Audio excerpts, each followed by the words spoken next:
Okay, I think we'll go ahead and get started. So thank you all for being here tonight. Um, for those of you who have a tracker and have been using it, I'm assuming that you're here because you want to improve your photographs. And there's probably others that are here because they're curious about trackers and they've always wanted to try one. And I can tell you that using one has really improved my astrophotography. I feel it's a next level type of step that first you should learn how to do single exposure night sky images and then step up to using a tracker because it's a bit more involved. There's other things you need to do, especially like blending your foreground and sky images together in Photoshop. And we'll go over that, show you some examples of some photos that I've taken and how to blend those. And with that, I'll go ahead and share my screen. We'll have time at the end for questions. So if you have a question and you don't want to forget, you can type it out in the chat room, and then I'll take a look when we're finished. Um, and then also, I am a MSN ambassador, and they agreed to give me a couple things to give away as door prizes. So we'll try to do that somehow.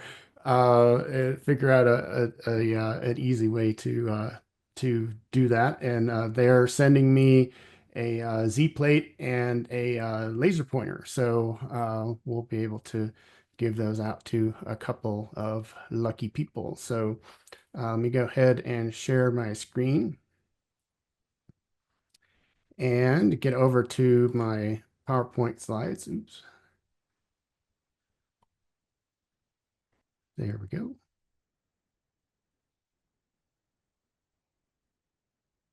All right, can everybody see that? Yes. Okay, thank Yeah. you. All right, Yep. so um, not sure if you're aware, but this week happens to be International Dark Sky Week. So hopefully well, being here tonight, you're helping celebrate International Dark Sky Week. But hopefully you have some other plans to spend some time under a dark sky. There is a new moon this week, so I'll be out on Saturday. I have my first workshop of the season on Saturday at the paint mines, and have looks like one spot left, maybe two. So if you're interested, you can let me know. So tonight we're going to talk about how to use star trackers and how to edit those photos inside of Lightroom, Camera Raw, and Photoshop. So a little bit about me. My last name is pronounced Pach, and I'm a native of the south side of Chicago. I moved to Colorado in 1996 after living in St. Louis. I have a degree in aerospace engineering as well as an MBA.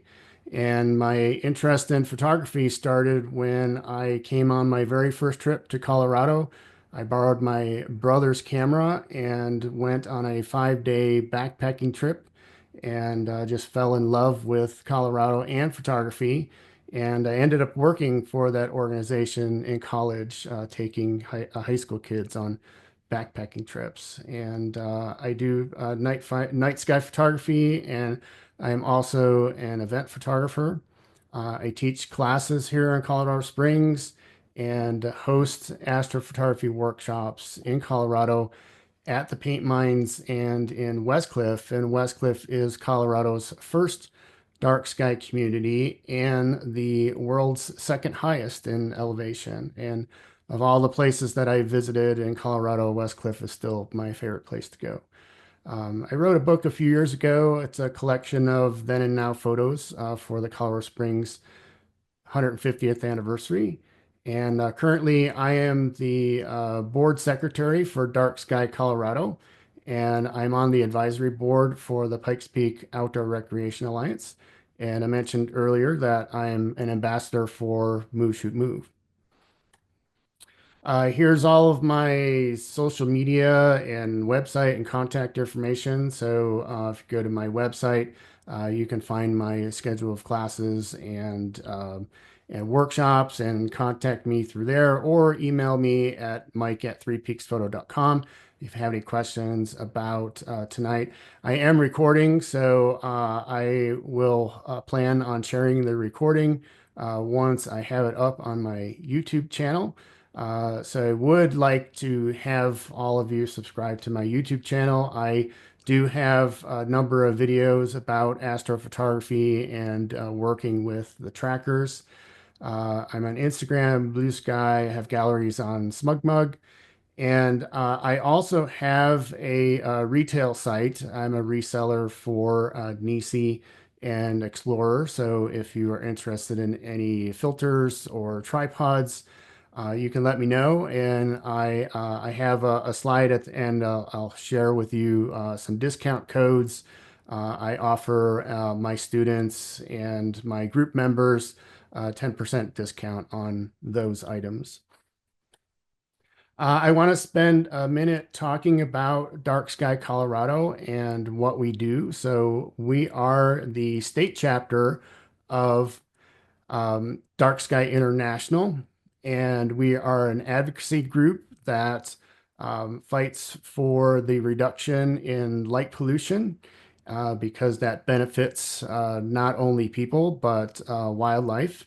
And I'm happy to say I had a good meeting yesterday with someone who is in a place where I frequent for night photography that had some very obnoxious lights, and they agreed that they're going to turn them off because most of the time nobody's there. So that was a good win for us, and I'm happy to be a part of Dark Sky Colorado.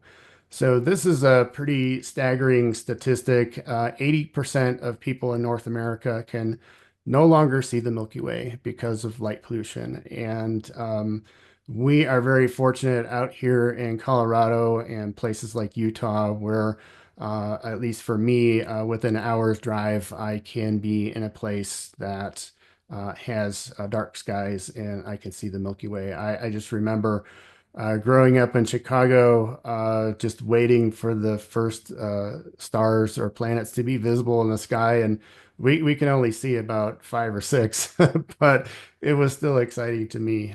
By the way, this photo is from Westcliff at one of the locations that I use for my workshops.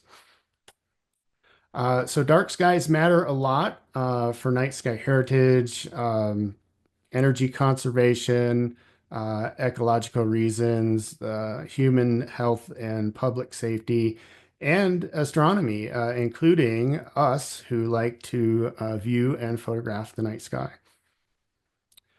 So we are doing things to help through advocacy and outreach. I am on our outreach committee, and we are trying to plan some events around the state. And the first event I'm going to be at is at the Space Foundation, and that's on May 3rd, and it is their first Space Day celebration. So those of you who are in the area, I'd like to invite you to come out and check out what's going on. The Space Foundation is a pretty awesome place.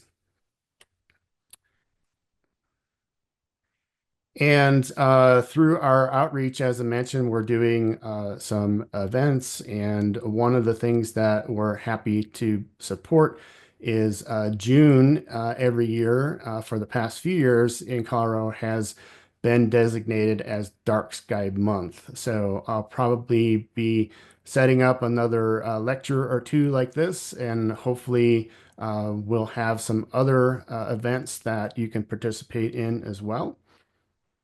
And one of the things that I find really impressive is that currently we have 16 dark sky places in the state of Colorado. We now have 35 other locations that are in the pipeline getting their certifications. And one of those places is the town of Breckenridge. And closer to home for us, Mueller State Park is also on the list. So we signed an agreement with Colorado Parks and Wildlife last year to convert 12 state parks to dark sky lighting. So that's really exciting. And hopefully that program will continue. So, what can you do? You can do some things like the five principles for responsible outdoor lighting. So, use light only when needed, target or direct the light to where it's only needed, use low level lighting when possible, and also when needed. And then warm colored lighting will help the night sky be more visible. And you can become a member. So we'd like you to join and support us at DarkSky Colorado if you are a Colorado resident or a frequent visitor to Colorado. If you live somewhere else in the world, then you can go to darksky.org and find your local chapter, and you can get involved there and also become a member of the international organization. Okay, so with that, I need a drink. All right, I'm going to start out by sharing with you the gear that I use for night photography. And then I'll stop sharing for a little while and show you how to set up one of the trackers so you can use it for your night photography. So my current camera is the Canon R6. I absolutely love it for night photography. And there's so many great features of the mirrorless cameras that this one is without question the best camera that I have ever used. I also use my Canon 5D on occasion, and I started astrophotography with I have two Canon 6Ds, and the 6D is still considered one of the best night photography cameras that's out there. So if you're looking to get into this at a very reasonable price, you can get a used 6D for probably $400 or $500, and that would be a good way for you to start. For lenses, for wide angle, I use the Tamron 15 to 30 G2. That is a 2.8 lens. I use my 24 to 105 Canon RF 24 to 105 on a tracker because it's an f4 lens. Usually need a little bit of extra time with that in order to not get any star movement. So that one I usually only use if I'm on a tracker. One of my earlier lenses was the Canon 17 to 40. That's an f4 lens, but it's still a pretty decent lens, and you can pick one of those up for probably 200 bucks. And then I just picked up Tamron 35 millimeter f1.8, and I'm looking forward to using that this season. I got a couple of opportunities to use it at the beginning of the year, and I've been impressed so far. So looking forward to getting some more images with that one.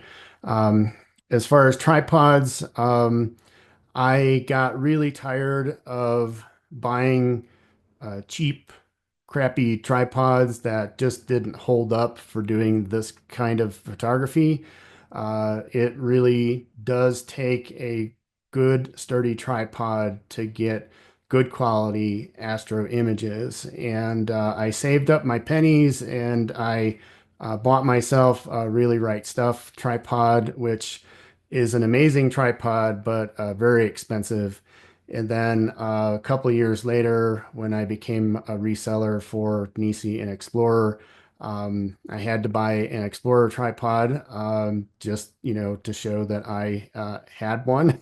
And I really like my EXP Pro. It's become my go-to tripod, and it's smaller than the Really Right Stuff, and it's also a carbon composite, and it really does a great job, and since it's lighter than the Really Right Stuff tripod, it's the one that I bring with me if I have to hike to a location. As far as remotes, I like using the wired remote, so I also recommend that if you're going to buy a wired remote, to buy the name brand for whatever camera you use. I have gone through several third-party remotes that just stopped working on me. One that failed after only a year of having it. So I recommend that you use the name brand ones. And I have L brackets on all my cameras. I like the Really Right Stuff L brackets because they're made specifically for the camera bodies, and that means that they won't slip if you're in a vertical position. And L brackets are really great to have if you're doing vertical shots, and especially if you're doing panoramas in a vertical orientation. I have a slide to show you with the LED lights that I use to illuminate structures and rock formations. And then this may come as a surprise to some of you, but I don't leave without my chair. I need some place to sit, and there are some locations that I use that just don't have good places to sit. So I love my walk stool. It's a tripod type of stool, super lightweight, a bit pricey, but for me, well worth the investment. And so it's so light that I can put it on my pack and not even notice that it's there. But definitely good piece of gear to have with you when you're doing this kind of photography. Here are some of the lights that I use or have used. I started out just using the little LED votive candles, and then I bought some Z96 LED panels. Haven't used those in a long time. When I switched over to the Lume Cube lights, I like the Lume Cube Panel Mini and the Lume Cube 2.0 lights. So they can be turned down to very low levels so that you don't need a whole lot of light when you're doing this kind of stuff. And sometimes even at 1%, they're a little bit too much. So just depends on where you are and how dark it is out there. So sorry, we still have some people coming in. All right. And then as far as trackers, I actually have all three of these trackers. The first one I bought was the Star Adventurer. And then I picked up a Rotator when I became MSM ambassador. And the latest from MSM is the Nomad. And I've been very impressed with the Nomad.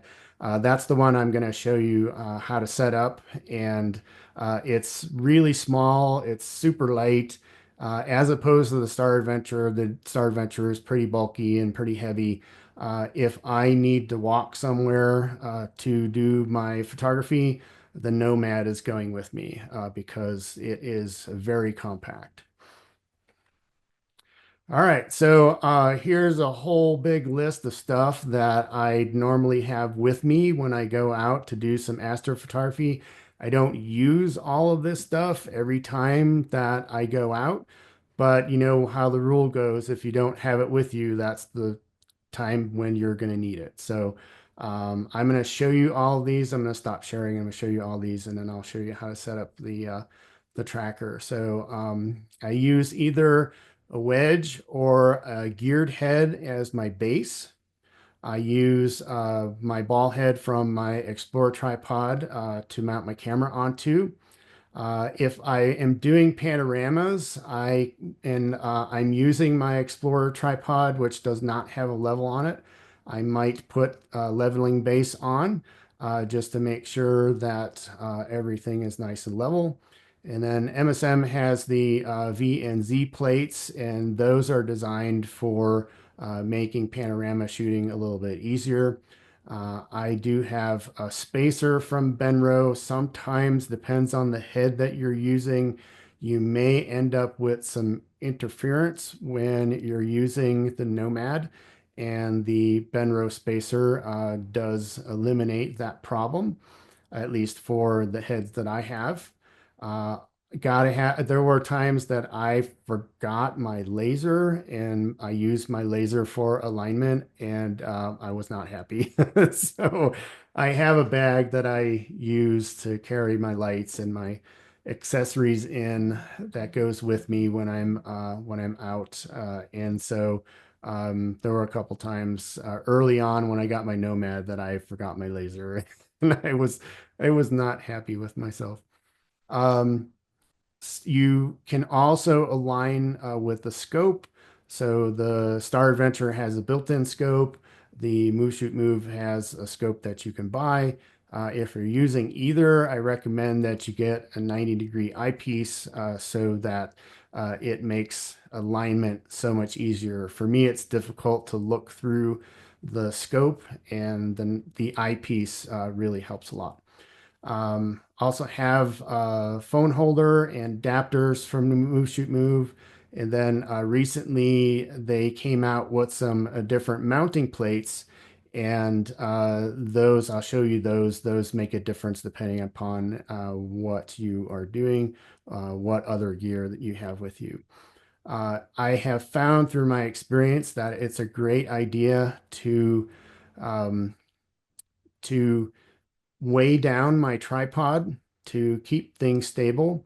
And so if your tripod has a hook on it, you can use a bungee cord and hook that to your camera bag or something to weigh it down, or you can use a stone bag, and I'll show you that. And then having external batteries in cold weather. I have found that the Move Shoot Move trackers do not like being out in temperatures below freezing, and the batteries drain quickly. So if you attach an external battery, then you can use it for a much longer period of time. And then always have Allen keys, and I've got this cool tightening tool that Move Shoot Move sent me that I'll show you. And then sometimes I need to adapt threads to whatever base or head I'm using from 1/4 to 3/8, and so I have those with me as well. So let me stop sharing for a moment, and I'll show you all of the stuff here. So can you guys see me now? We Okay. do. All right, Yep. so um, here is the Move Shoot Move wedge. This was recently redesigned. So the wedge is used for aligning the tracker either to the North Star here in the northern hemisphere, or in the southern hemisphere. If there are any southern hemisphere people here, I'm sorry, you don't have an alignment star. You have a much more complicated way of doing things, and I'm sorry to say I've never been to the Southern Hemisphere, so I don't have any real world experience doing that. I'm going to use this to set up the Nomad. This is the Benro three-way geared head, and Move Shoot Move is coming out with their own version, and they've had some manufacturing issues. I'm still waiting for my copy, so hopefully sometime soon they'll be ready. But the three-way geared head, you can see this is pretty bulky. And if I need to hike somewhere, this is going to be a better choice because it's so much smaller. But the three-way geared head has adjustments for all three axes. So you can adjust your horizontal level, your declination, and your side to side. And it's super easy to use and super quick too. I also have, I don't know if you can see it, I also have the spacer on the bottom here because it's stuck. So I'm going to need to do a little work on that. All right, so here is the Move Shoot Move Nomad. You can see how small it is. And this is the original Move Shoot Move rotator. And the biggest difference between the two, or one of the biggest differences, is that the original rotator has some different settings. It has a setting where you can do panned time lapse. So between shots, the platform will rotate to move the camera in a panning direction. The Nomad does not have that. The Nomad only has an on-off switch, and you can point it either north or south. That's it. And then this is the laser for adjustment, which attaches with a bracket on the side. Okay. Here are a couple of leveling plates. So the one in this hand, this is the new one from Move Shoot Move. It is super easy to use. All you have to do is loosen this knob, and then you can adjust accordingly. And there's a nice little level up on the top. And then this is one that I bought a few years ago. This one isn't quite as easy to use, but it's got three adjustments that you move and levels on two sides and up on the top here too. All right, and then here's my ball head, and then I have the Move Shoot Move V bracket, and we'll be giving away one of these, and this is the Z bracket. So these are also can be used if you're doing multi-row panoramas so that you can adjust your camera. Ooh, see, there's a few more people waiting to come in. Okay. What else do I have? We got a lot of stuff here. So laser pointer. This there's a threaded hole on the back of the Nomad, and the laser pointer screws in here. There's also a bracket that is used for the scope. So you can attach with this same red screw on the front of the laser, attach the holder for the scope. And then this is, I'll show you this too. This is a an adapter for the Star Adventurer to use the laser. So the laser screws into this side. This attaches to the scope on the Star Adventurer, and I'll show you how that works. I almost sold my Star Adventurer because I had such a hard time trying to look through the scope and align things. This was a game changer. Being able to use the laser to align the Star Adventurer kept me from selling it. So it was really good to pick up one of those. This is your scope, and it comes with a glow-in-the-dark illuminator. Most scopes come with an illuminator, so you can see the reticle. We'll talk about using the scopes later. This is an attachment for the Nomad to use the phone holder. So these are pretty cool. I use these phone holders to hold my lights for light painting. And this just slides into here, and you can attach the plate to the back of the Nomad. And then if you're using your phone to align, you can do that. And then there's also an adapter for the phone holder for the Star Adventurer. So Move Shoot Move makes accessories for the Star Adventurer as well as the Ioptron trackers.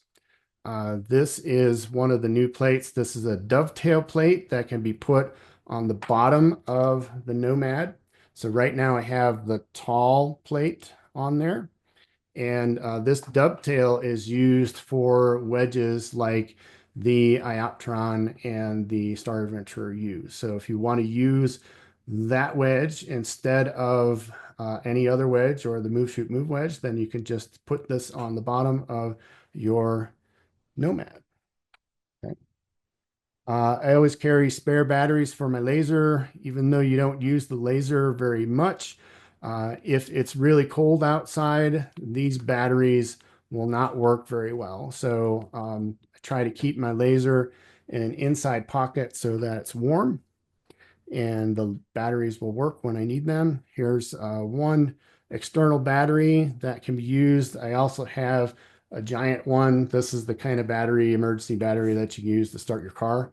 So not a bad idea to have one of these if you're out in the cold somewhere and your car won't start. I also have the stone bag. So the stone bag is just a little pouch that attaches to your tripod legs, and then you can put camera gear or actual rocks in there to weigh down your tripod. And just a couple more things to show you. So um, this is that cool little tightening tool that Move Shoot Move sent me, and has a little ring on it so you can put it with your keys. If you have a device that has, let's see if I can find one here, this one does. If you have a device with a screw on it that has a slotted head and one of these little half rings to tighten with your fingers, don't bother tightening with your fingers because it'll always slip. Use a coin or a tool like this to crank down on it and get it nice and tight. And then, last thing I'll show you here is um, you can put your Allen keys and little tools and stuff inside a mint box. That way your tools stay minty fresh. And so I've got more Allen keys than I know what to do with, but don't throw away any of those Allen keys that you get with your tripods or your other camera accessories. Okay, so um, first I'll show you my Star Adventurer. Bring this over here. Look, it's pretty heavy. Have this on an ancient tripod that is very heavy, and I really only use this if I'm near my car because it's too heavy for me to carry any long distances. So on the bottom here, this is the wedge, and so you're able to adjust your height. Loosen this up. You can adjust your height. It's got some numbers on one of the sides here that show what degree of elevation you are. And then these knobs allow you to adjust your compass position. And these are the type of knobs that you have to loosen one while you're tightening the other so that they work together. And then over here is our on off switch and different modes that you can shoot in. And then this is the scope right here. So if you can imagine trying to, maybe some of you have one of these, trying to crane your neck to look through this and actually see little stars and try to line them up is pretty difficult to do. And then you have your mounting plate here. So this goes on the bottom of your head and then goes back on here. And then your camera goes, of course, onto the ball head. So this is actually pretty easy to set up. And if you're doing the laser alignment, this is really cool. So this adapter goes right onto the end of the scope. And then there's a threaded hole here. And the laser screws right into here. They also make one of these for the Ioptron. It's a little different because the Ioptron has a threaded cap on the back. And so the adapter for the Ioptron has the threads on there. So if I turn my laser on, it shines through the scope. You have to make sure that this plate is off and you don't have camera on here. But then you use your wedge and align to the North Star or your alignment star, wherever you are. And also just to note that lasers are not legal in some places. So make sure that you are doing things lawfully and don't point these at airplanes or people. So, all right. So let's take a look at how to set up the Nomad. Get this back here. All right, and this I keep this assembled this way. So I just I put the whole thing in the tripod in my truck, and then it's ready to go if and when I need it. And then here's my Explorer tripod. And what we're going to do here is we're going to start out by putting the wedge on. And one of the things that you have to make sure you do before you set up everything is point this adjustment knob, the knob that adjusts your height or declination, towards your alignment star. So in our case, in the Northern Hemisphere, this knob I'm going to point towards the North Star. And for those of you who don't know how to find the North Star, you find the Big Dipper, and you follow the two stars that make up the end of the cup, and that leads you to the next brightest star in the sky, which is Polaris, or the North Star. So and then we have similar knobs here that adjust our side to side or our compass direction. And then the mounting plate on the Nomad is square. So what you want to do is make sure that you're mounting it with the rotating surface facing your alignment star. So facing the same direction as the knob that adjusts your declination. I've taken the ring and the mounting plate off because this needs to attach to the bottom of my ball head.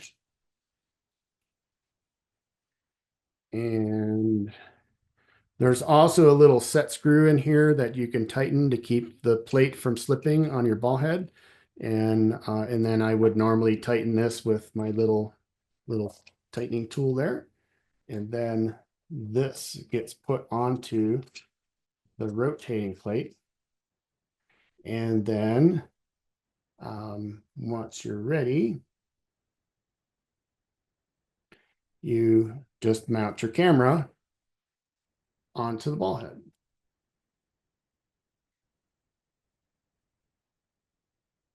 And normally before I do that, I'm going to put the laser into the back here.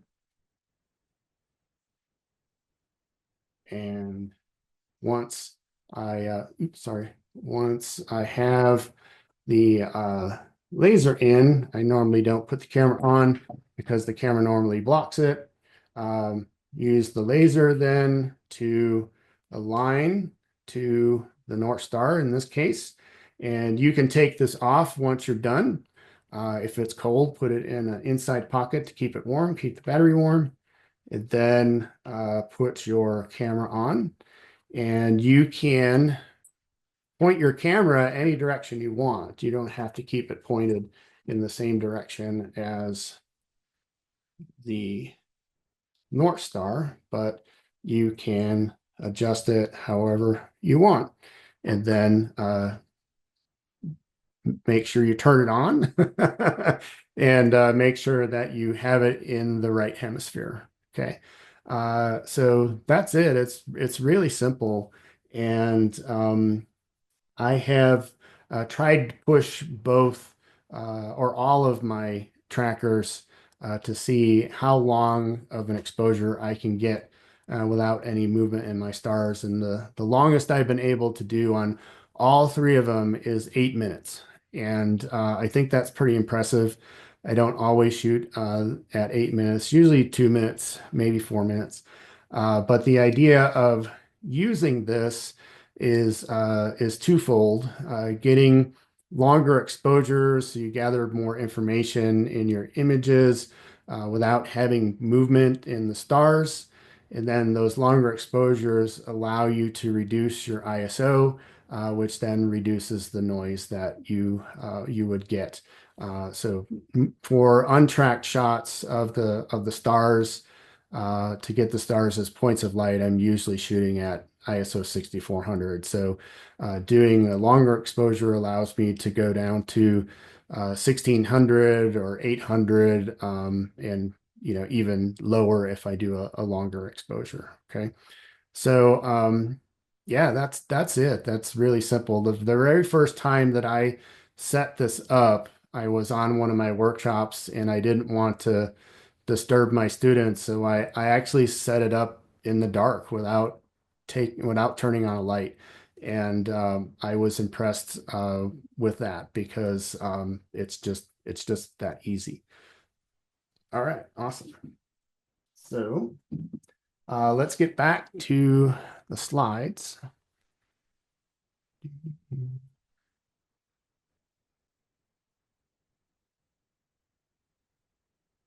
All right. Everybody see the slides again?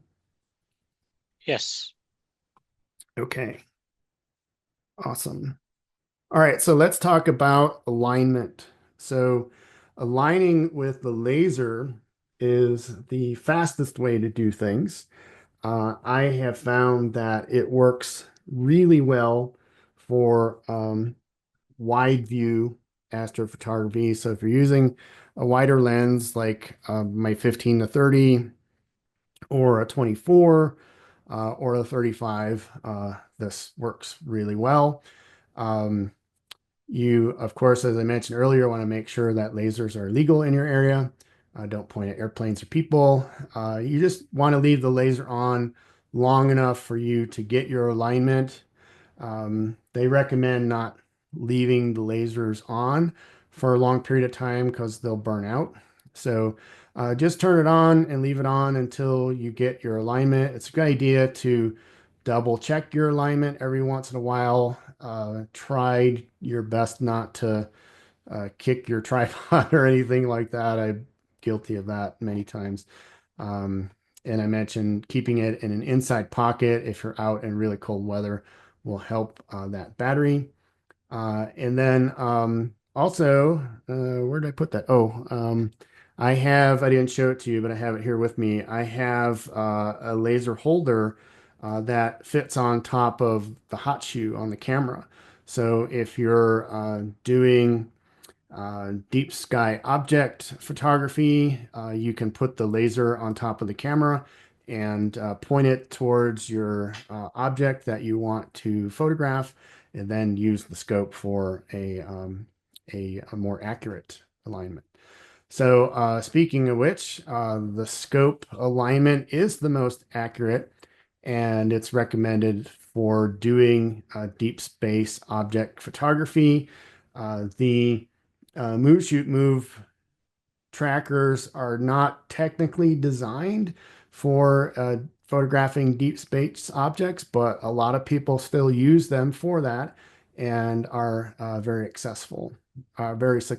So, um, it's going to help you to use an illuminator. So I showed you that glow in the dark illuminator for the move, shoot, move. I believe my Star Adventure has a little red light that can be turned on to view this reticle, which you see on the right-hand side of the screen. So you need to have an app like Polarscope Align Pro or Polaris View to show you where the North Star is uh, i- relative to the North Pole, because it's not exact north. And so these apps will show you where the position of Polaris is on any given day. And when you're looking through the scope, you see a similar reticle, and you have to try to align Polaris to the same position that you see on the app. And one tricky thing about doing that is when you look through the scope, what you're looking at is flipped and upside down. So the apps allow you to switch your view to look at it as is, or look at it as if you are view it as if you are looking through the scope. Okay. And then you can also align with your phone.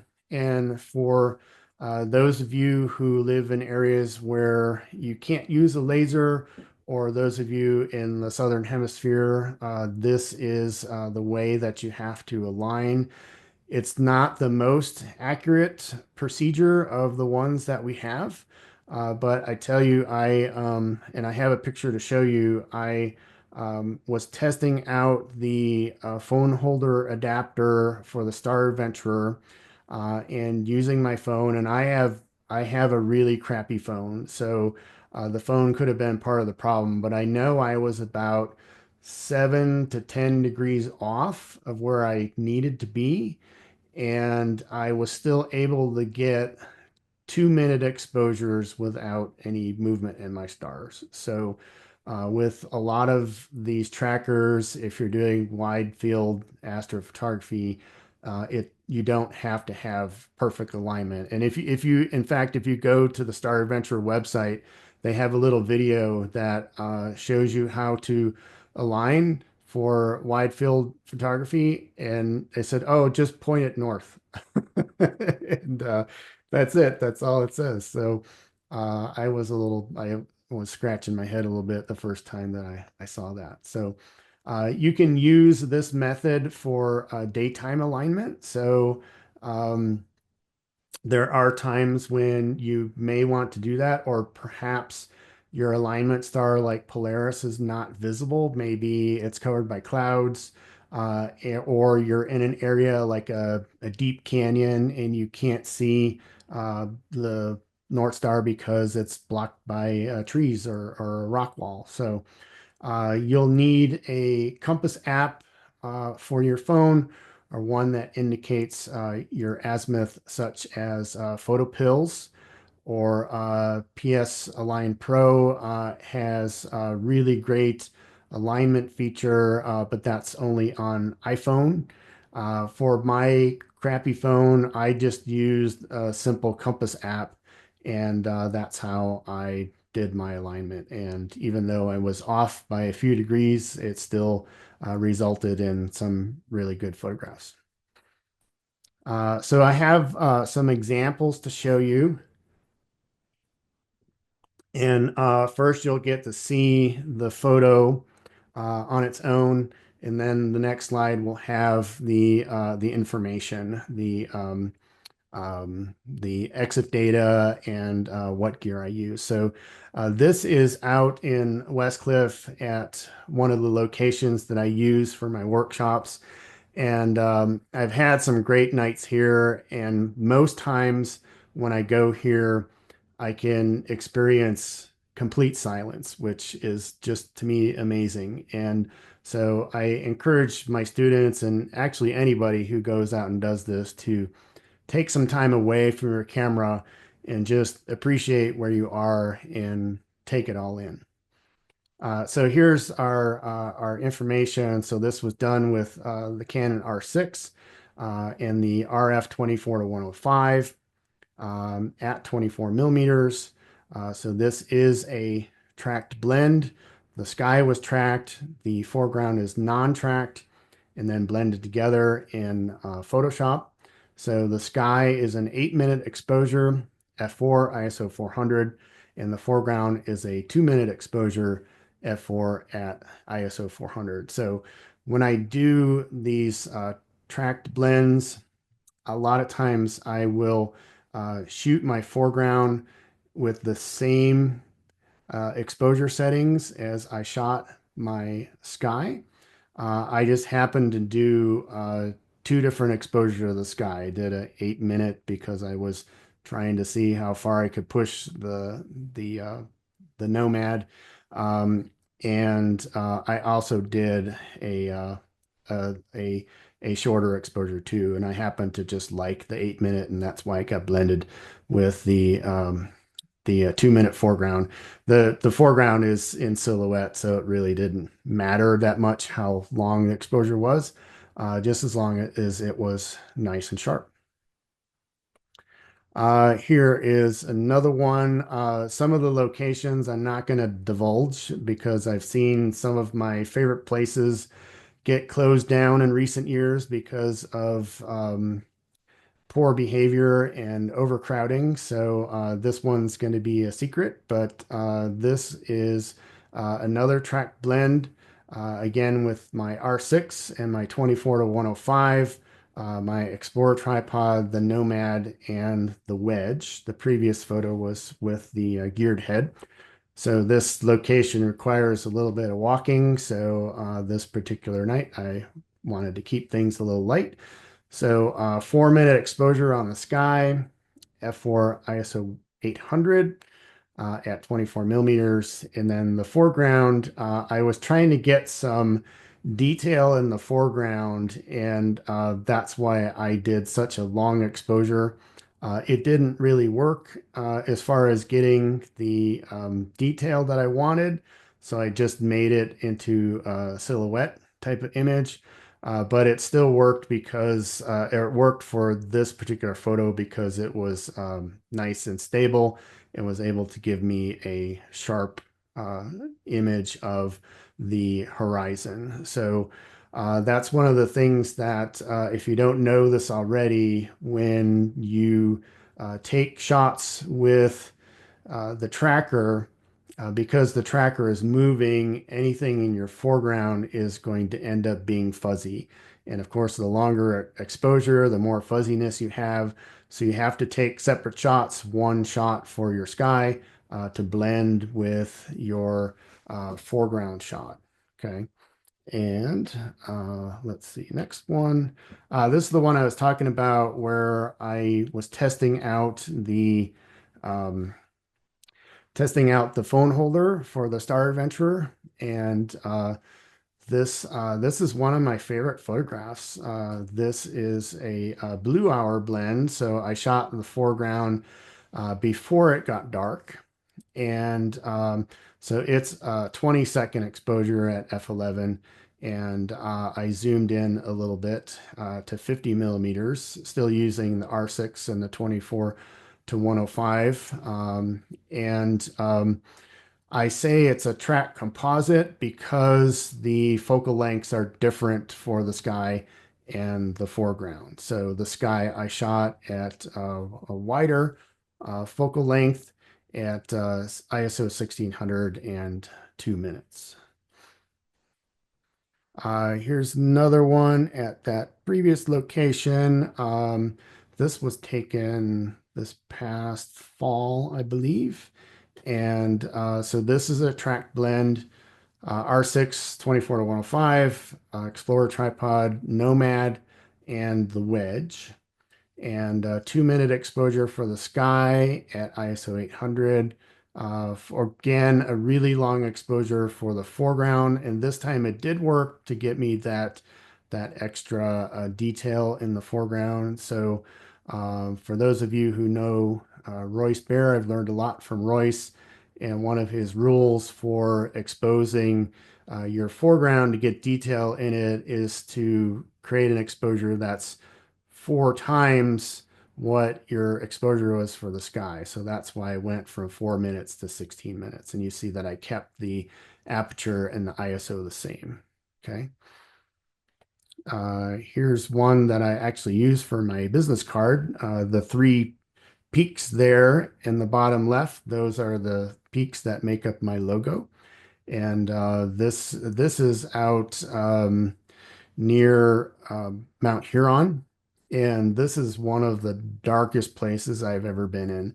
And I was really enjoying I was out here by myself and I was really enjoying being out there and getting some photos. So this is a track blend R6. This was with the Tamron 15 to 30, my Really Right Stuff tripod because I didn't have the Explorer one yet. The rotator, not the Nomad because I didn't have the Nomad yet, or the Nomad hadn't been built yet. And the older version of the MSN wedge. So 2 minutes for the sky, ISO 1600, and 2 minutes for the foreground. Same settings. Here's one out in Westcliff again on one of my workshops. Crazy amount of air glow this night. So this is another track blend, R6, Tamron 15 to 30, Really Right Stuff tripod, and my Star Adventure. Since I was right next to my truck, I just pulled out the Star Adventure and decided to use it. So 2 minute exposure for the sky, ISO 1600, 4 minute exposure for the foreground. Um, Same equivalent exposure, but for some reason I did 4 minutes and I think I was doing a 4 minute. Yeah, actually I did do a 4 minute exposure of the sky and I did a 4 minute exposure of the foreground, but I liked the 2 minute exposure of the sky a little bit better. That this is one of the ones that we're gonna demonstrate how I put these together. And this is another one that we're going to demonstrate. So this one is a blue hour blend. So the foreground was taken before it got dark. R6, Tamron 15 to 30, really right stuff tripod, the original rotator, and the geared head. 4 minutes for the sky, and the foreground was a 4 second shot at f11. So again, that was before it got dark. And the reason to do the blue hour shots is to end up with more of that detail and eliminate the noise and stuck pixels. That's some of those really long exposures that I got had a lot of stuck pixels in them. So pulling detail out of them just wasn't really possible. But blending a blue hour shot with a night shot can be challenging because it can be a little bit difficult to try to match the color tones and make it actually look like it's nighttime and not daytime. This is out at a property that I have access to east of the paint mines. And I was out here. This is 2 nights in a row. I had a workshop the night before, and then I went out the night after. And I was not feeling well at all. I was really tired and crabby and cold. And I was sitting there on my little walk stool doing a 4 minute exposure of the sky, and this giant fireball went screaming across about halfway through my exposure, and my spirits changed drastically after that. And I was so happy that it appeared onto the image. So again, R6, Tamron 15 to 30, really right stuff tripod. This was with the rotator and the geared head. And then I have two Lume Cube panel minis that are illuminating the house. And my sky is a 4 minute exposure at ISO 400. And the foreground is a 2 minute exposure at f4 and ISO 800. This one was taken last October when the comet was visible. When I realized that the comet was next to the Milky Way, I called up one of my friends and said, let's go to Westcliff. And this again is at that one location that I use for my workshops. And so this is a track blend, R6, 24 to 105, Explorer tripod with the Nomad and the Benro geared head, 2 minutes for the sky at ISO 800, and 2 minutes for the foreground, same settings. So this is normally what I do is do the same settings for my foreground and my background, just the foreground is with the tracker turned off. Here's one I took last year. This is another location that I use in Westcliff. All of the locations I use for my workshops out there are on private property. And this is a tracked panorama. And this was really challenging because I was fighting the clouds that were rolling through, and I was doing some pretty long exposures. And so this is a combination of two rows of photos. So when you're doing these panoramas, you have to take your shots for the sky and your shots for the foreground. And a lot of times it's easier to do that as you're panning. You take your shot for the sky with the tracker on, and then you turn the tracker off to keep the camera in the same position, and then you do your exposure for your foreground. So that's what I did in this case. Canon R6 with the Tamron lens, Explorer tripod with the Nomad and the geared head, two Lume Cube panel minis to illuminate the barn, and a lot of work in Photoshop to get all of this stitched together. Tracked panoramas are not easy, and it takes a lot of patience to do those. Here's another tracked panorama and R6 with the Tamron. This is only 4 vertical frames. And the reason to do vertical frames is that when you're using a wide angle lens, your distortions are out at the corners.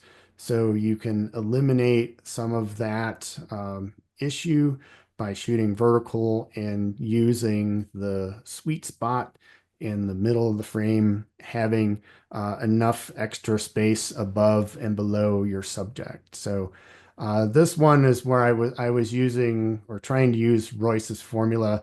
Didn't quite work out exactly the same way, but the idea was to create a longer exposure for the foreground to get more of that detail because I wanted to show the trees. And so my all my foreground shots were 8 minutes long, and my sky shots were 180 seconds long, so three minutes long. And that's a bit unusual for me, but I was just playing around, and I'm one of those people who always asks what if. Instead of worrying about making mistake, I'll say, well, what if I do this? And so I try things and I like to experiment, and sometimes things turn out great and sometimes they don't. This is again out at the property out east of Calhan. This is another blue hour blend. Took the shot of the house before it got dark, and that is a 30-second shot at f4 and a rather high ISO. Um, I could have taken a longer shot with a lower ISO, but this worked out just fine. The sky is a 2-minute exposure at ISO 800. R6 Tamron lens. This was with the rotator and the geared head. All right, this one again out in Westcliff. This is a backwards tracked blend, and what I mean by that is I took my rotator and I flipped the switch to Southern Hemisphere. And when you do that, you end up with star trails that are twice as long in half the amount of time. So this is the sky was exposed for 16 minutes, but it looks like it was exposed for 32 minutes. And you can see that I was able to close my aperture down a little bit and reduce my ISO quite a bit as well. The foreground was a 2-minute exposure at ISO 16. So R6 Tamron lens and geared head, and then one panel mini to illuminate the windmill. And when you do a 16-minute tracked exposure with something in your foreground, that foreground is super fuzzy. So that's why this photo has more of a panoramic aspect ratio because I had to lower the sky to get rid of all of that fuzzy stuff in the background. Here's one I did at the beginning of January. This again out east, and this is a track panorama. I used the V plate for this one, and the V plate can help moving your camera. That's one of the most difficult things about doing these panoramas. And the V plate, though, I I recommend that if it's windy outside, the chances of you getting some camera shake are much higher than if it's not. So if it is windy outside, I don't recommend using the V plate. But if you've got nice calm conditions, then that's great. And this is one I had a really hard time stitching together. And what I learned from this process was that the programs, I even sent it to a friend that has PT GUI, and he couldn't get it to work. It wouldn't stitch the sky photos together. And what I learned about this or doing this photo was that for my tracked sky images, if I crop most of the foreground out, then the programs have a much easier time of stitching the sky together. And this is my most recent panorama out at the paint mines. And again, I'm going out there on Saturday for my first workshop. I've been trying to create the perfect panorama out there, and I'm getting closer. So this is actually my first tracked panorama out there, and my foreground images were 2 minutes at f3.5 and ISO 800 with that Tamron lens. The sky is only sky images are only 60 seconds, and that's because I was getting close to morning twilight, and this has happened to me before out here, where by the time I got my last shot in, the sky color had already changed to that brighter blue that we see during twilight. And so I was racing the clock, trying to get these shots in. That's why I did 60 seconds instead of 2 minutes to match my foreground. And then this is one of my very few attempts at deep sky stuff. I was kind of impressed with this because this was with my R6 with my 24 to 105, not only zoomed in all the way, but also I was shooting cropped with a 1.6 crop factor. And I think it turned out pretty well for a 2 minute exposure. All right, so let's switch gears a little bit and talk about some of the challenges that you'll have.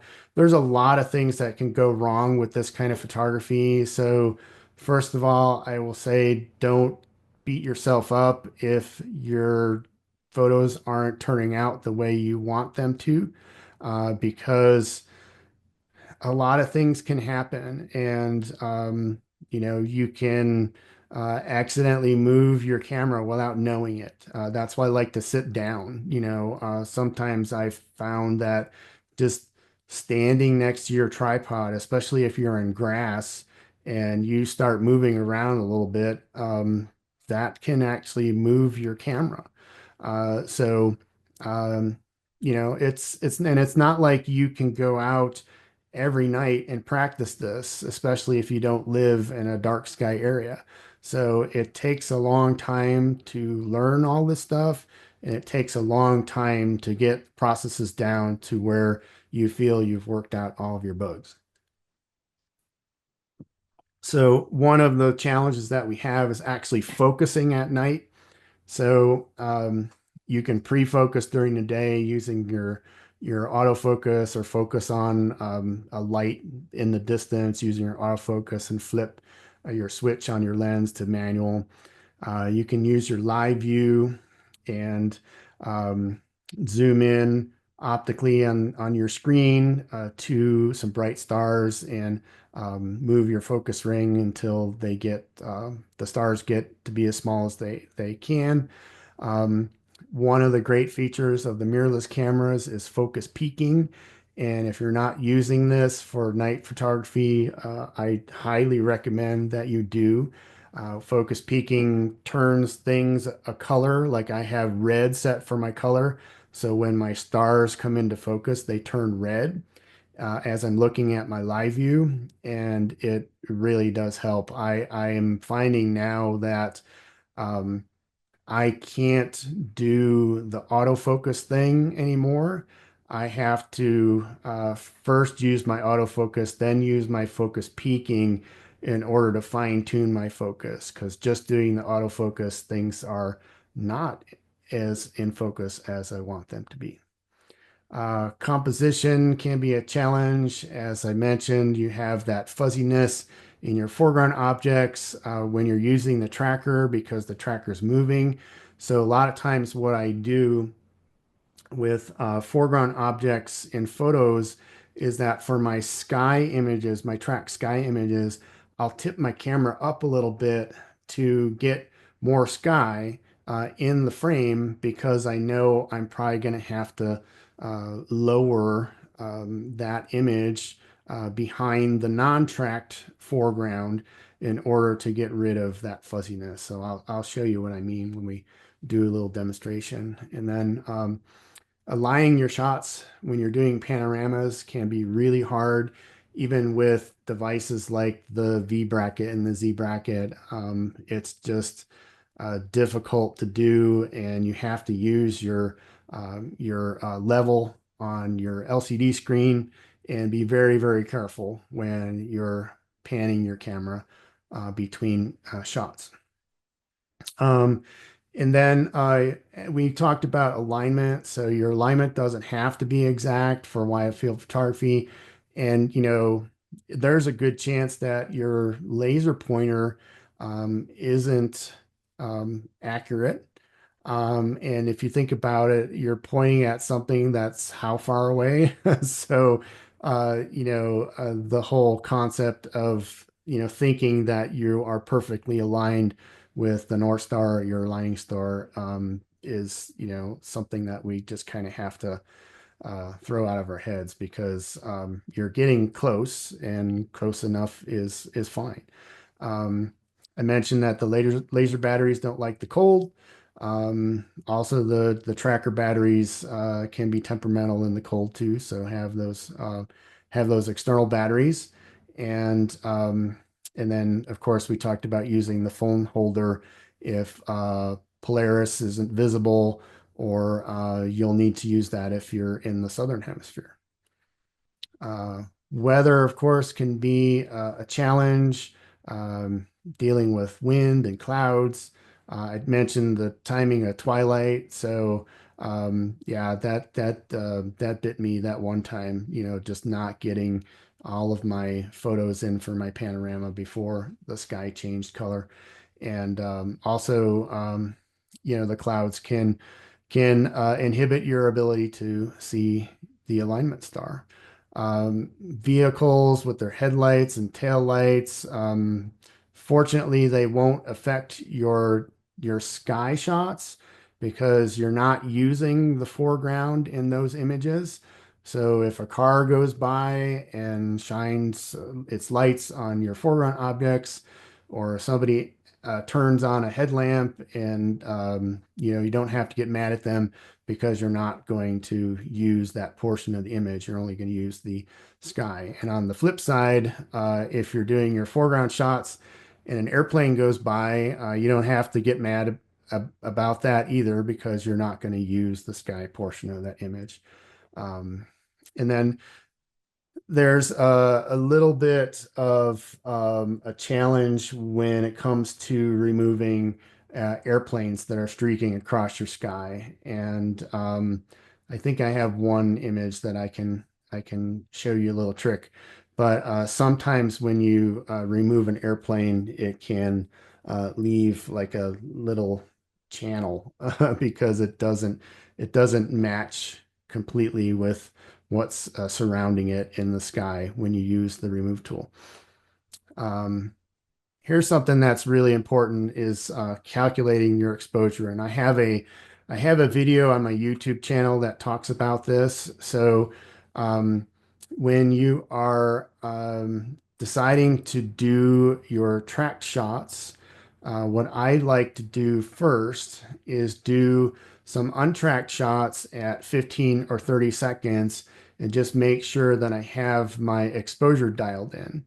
And then if I decide I want to do a 1 minute or 2 minute or 4 minute exposure, then I'm going to calculate how to adjust my aperture and my ISO so that I have the equivalent exposure. So um, every time that you double your exposure time, you are adding or increasing your exposure by one stop. So you then, if you increase your exposure by one stop or two stops, then you have to decrease your other settings or move your settings in the opposite direction to decrease that exposure so that they're the same. So hopefully that makes sense. You're figuring out what settings to use for good exposure at 15 or 30 seconds. And then those numbers can be easily doubled. So that's why my exposure times are usually 1 minute, 2 minute, 4 minute instead of 1 minute, 2 minute, 3 minute, 4 minute, 5 minute.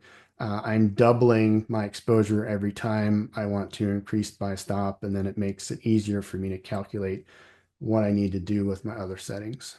Um, Noise can be a big issue too, especially with um, these dark sky conditions. But um, the whole idea of doing a longer exposure with the tracking is to allow you to use lower ISOs, and that means less noise in your images. Um, I don't recommend using noise reduction for panoramas because then that takes a lot of extra time, and then that could potentially screw up your alignment in your star photos when you go to stitch the images together. But I have found that the AI denoise tools inside of Camera Raw and Lightroom are really, really good. And I have an example of that to show you. Camera movement is a problem. Make sure everything is tight on all of your devices. Way down your tripod, and also mentioned earlier, just sitting down. Sitting down helps. Not standing around your tripod and moving around can help actually make for sharper images. All right, so I'll just go through this quick and then we'll go to some examples how we can edit some of our photos. So um, I'm a Camera Raw user, but you can, and I'm going to demonstrate in Camera Raw, but you can do all of these things in Lightroom that I'm showing you how to do. The only thing that is different about this process between Camera Raw and Lightroom is I'm going to show you that what I recommend is opening your files into Photoshop as smart objects, and I'll show you the reason for that. There is a different procedure for Lightroom. If you have a photo open in Lightroom, you right click, and in that pop-up menu, you have an option to open the file in Photoshop as a smart object. But if you use the feature that I'm going to show you to go back and re-edit that photo, um, it will open the file in Camera Raw instead of Lightroom. But all of the adjustments are the same, all the tools are the same. Everything you did in Lightroom will show up in Camera Raw. Okay. And then in Photoshop, bring both photos into one file as separate layers. I'm going to select the sky of the untracked photo because that horizon line is sharper. That's not the fuzzy one, so that's going to give me a better selection. And then I'm going to create and edit my mask. And then I'm going to create a separate layer for spot or artifact removal. And I'll show you that. I'm going to save that as a Photoshop document. And then I'm going to crop and save a copy as a JPEG to share online or put on a website or whatever. Okay, so I'm going to stop sharing and go over to show you. Um, Oops, wait, sorry. I have to share again so you can see my, there we go. Get out of this and go over to, can you guys see? I'm in Bridge right now. Can you guys see that? Yes. Okay, Yes. great. All right. So I'm going to start with the first pair here. So if you're using Lightroom instead of Camera Raw, you should still be easily able to follow along. So from Bridge, the keyboard shortcut to open in the Camera Raw is Control or Command R. And this will take me into Camera Raw. Okay. And so this the top image you can see is my untracked shot because I have movement in my stars, and you can see that my horizon is nice and sharp. And then the second picture is my tracked image. Okay, you can see I've got nice points of light on the stars. And one thing that if you're not used to shooting in RAW, so these are RAW files, what you notice is that your images look pretty dull and lifeless out of the camera. That's normal for raw files, and all raw files need help, so we're going to give them some help. So this photo of my foreground, I don't really need to do anything to it because I'm just going to use this as silhouette. I can try to bump up the shadows, but yeah, that's not looking too great uh, for me to do that. So I'm just going to leave it as a silhouette. And I'm going to go over to my sky image.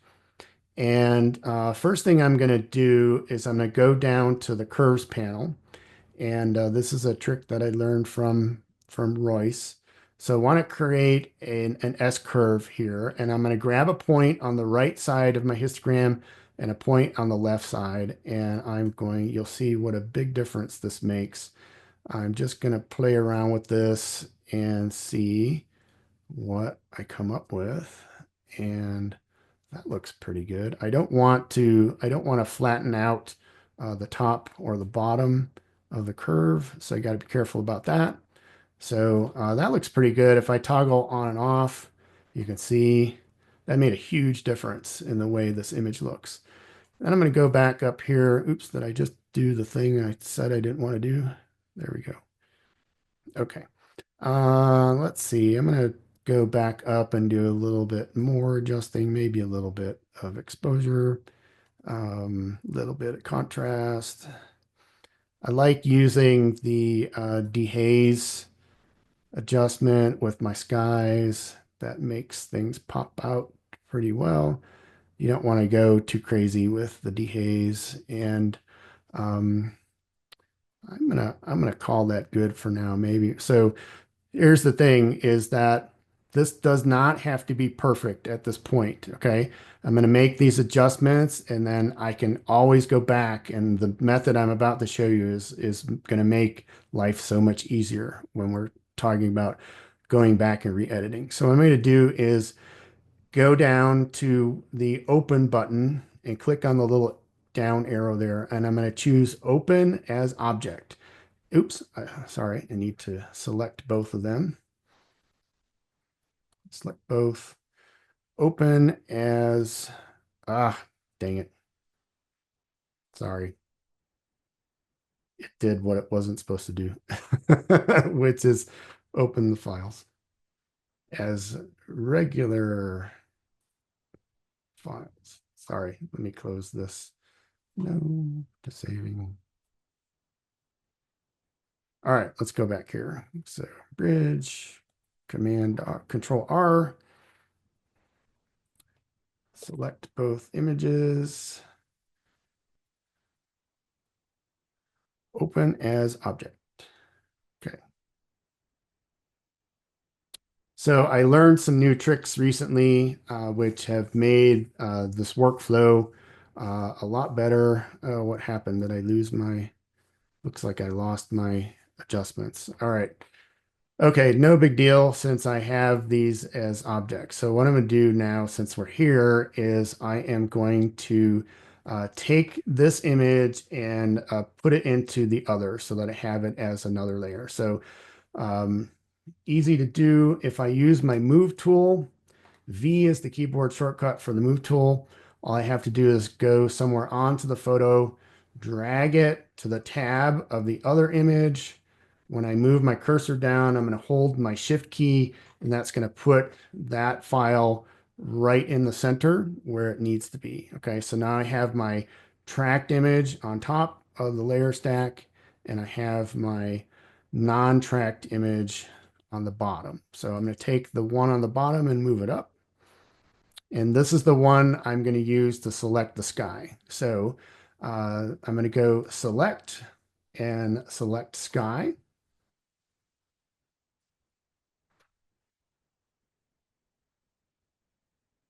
And now I have my sky selected, but I don't want the sky. I want the foreground.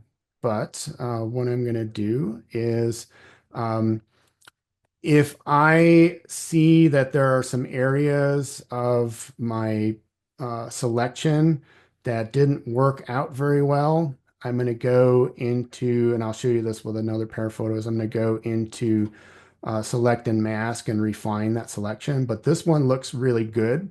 So what I'm going to do right now is I'm going to create my mask, and I go down to the bottom of the panel, the layers panel, click on the mask icon, and now I have a mask.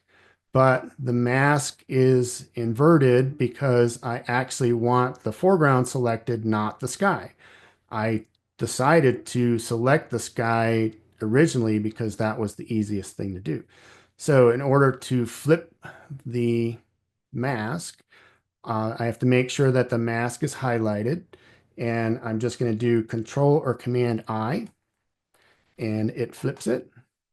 But now you see the picture on the bottom. If I select that and use my move tool, you can see there's the picture on the bottom and I have those fuzzy trees there. What I want to do is I want to move this down to where it is just below that horizon line. Okay.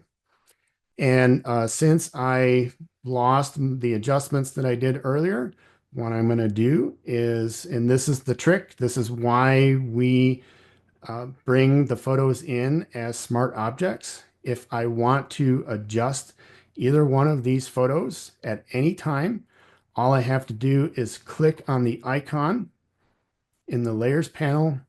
It opens the photo inside of Camera Raw. Did I choose the wrong one?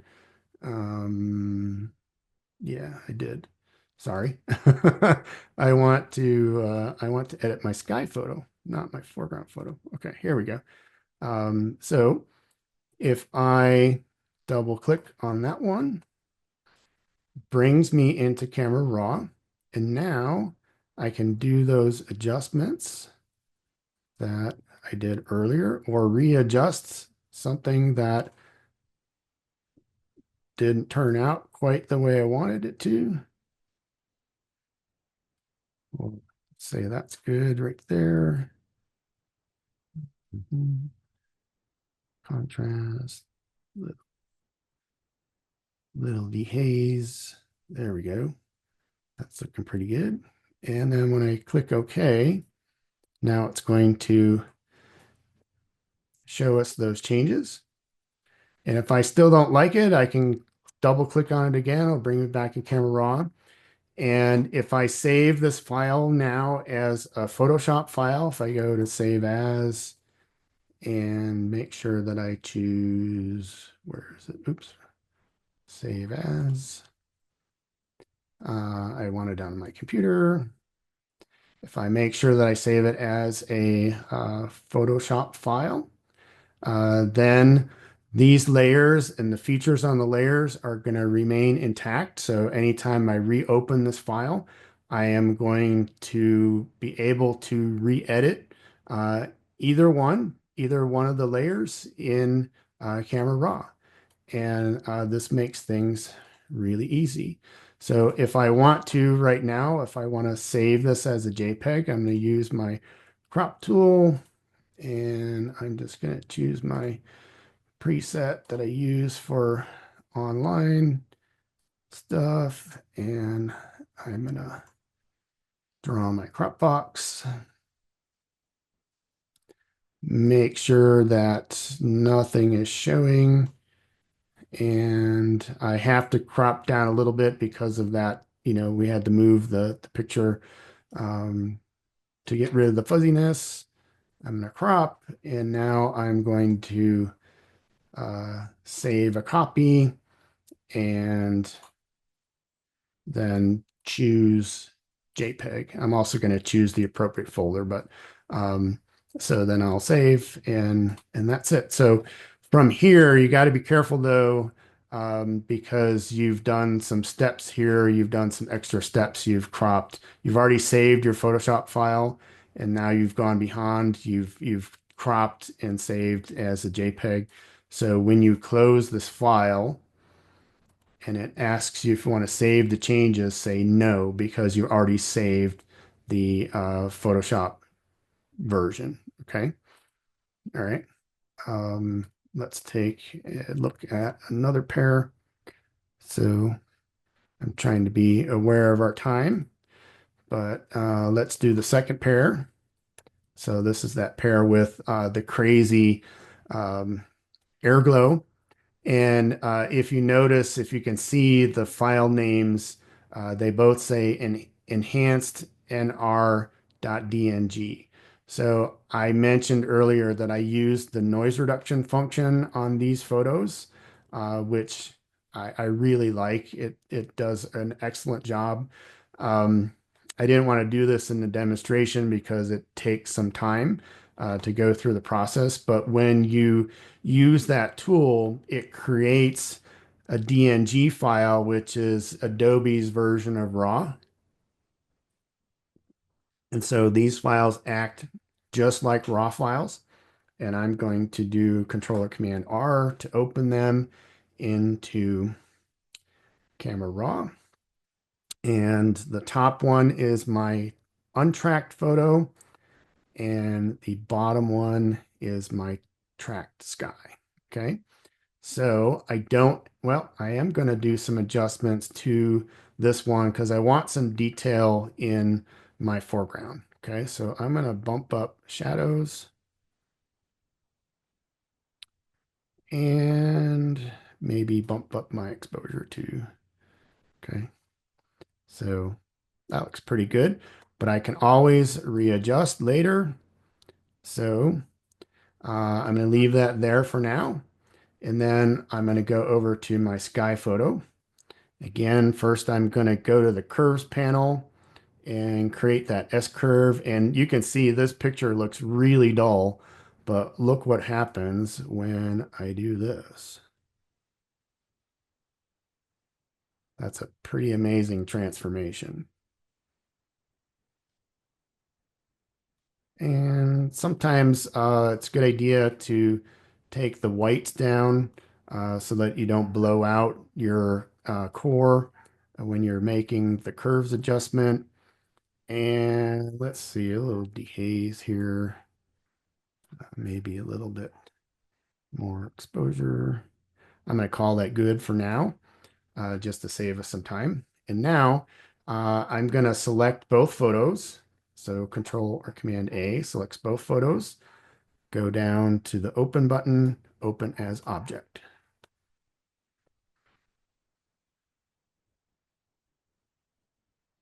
Okay, now there's my foreground and there's my sky.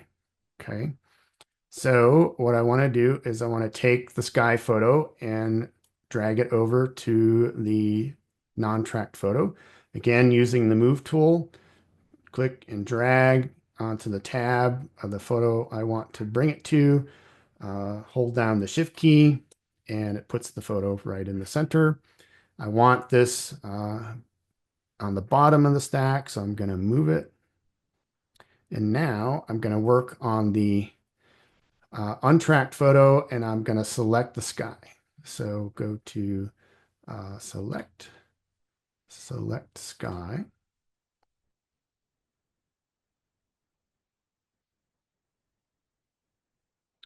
And you'll see that this one has a little problem in the bottom right here with this mountain in the background and maybe even a couple areas around the trees. So what I'm going to do is I'm going to go to select and select and mask.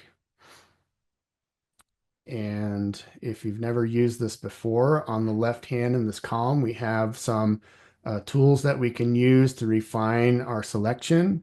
And then over on the right, we have our choices for output. So what I'm going to do is zoom in on that corner and get a closer look at what's going on down there.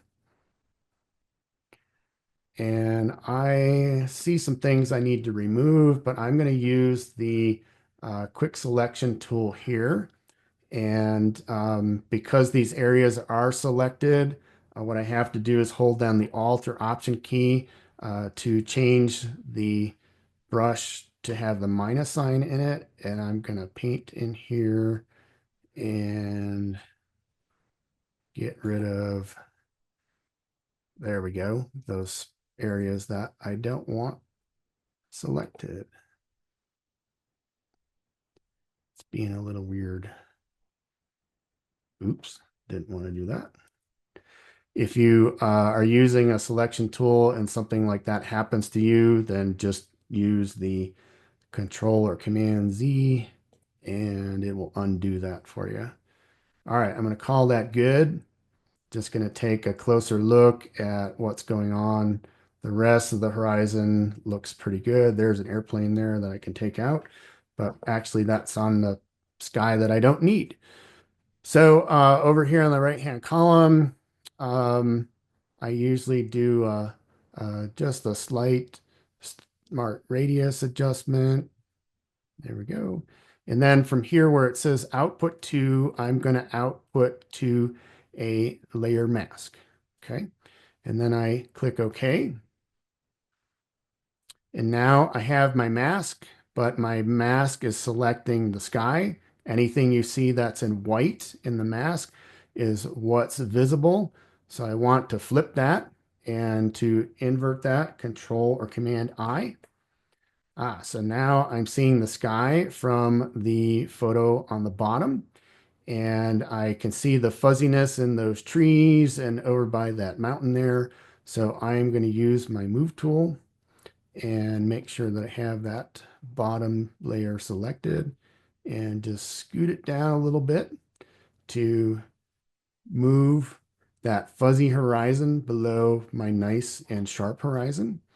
And that looks pretty good, but I also want to check my mask to make sure how good it is.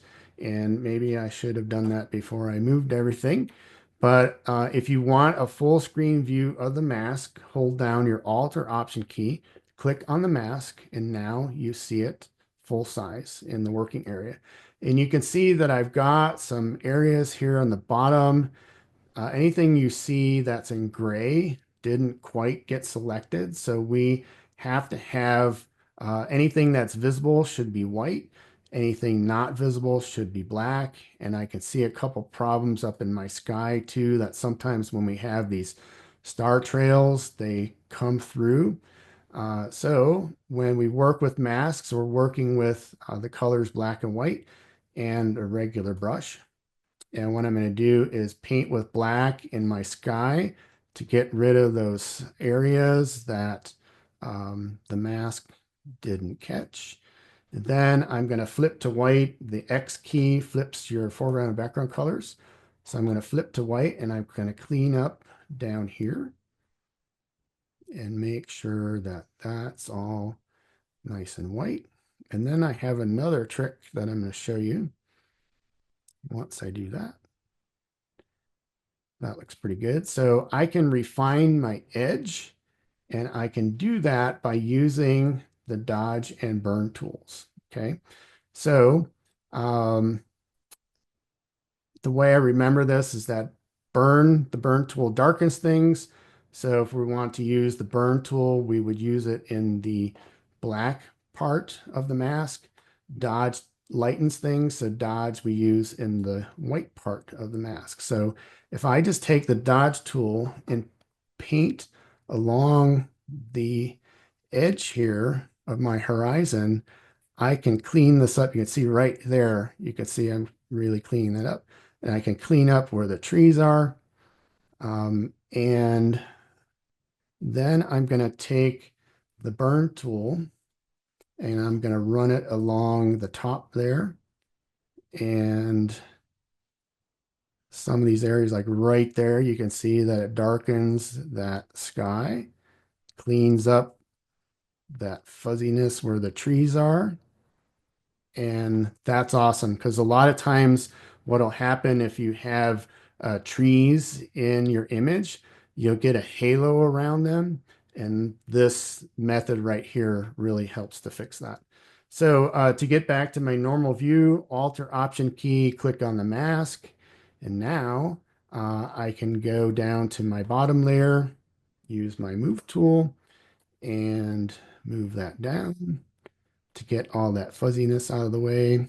And I have some things that I need to clean up. So one of the drawbacks to this method is that in order to use any of the tools like the spot healing brush and the remove tool or the clone stamp, I have to do those on a new separate layer. I cannot use those tools on a smart object. So what I have to do now, make sure that I'm on the top layer, click the button to create a new layer, and then I'm going to use my spot healing tool to get rid of some spots. I see there's a there's a house over here in this area. So I'm just going to use this and get rid of that. Get rid of some. I got a couple of stuck pixels in here. Get rid of those. There's one there. I'm just doing this really fast. Oh, I have this pole. All right, so here's the trick to removing something in a straight line. So you make your brush the appropriate size with the bracket keys. Click once on one end, and then move to the other end. Hold the Shift key down and click again, and boop, it gets rid of everything in the entire line. And you can do that with airplanes. Let me show you if we go to, let's see, I'm going to turn off. Which layer do I want to turn off? Oh, I want to turn off the mask.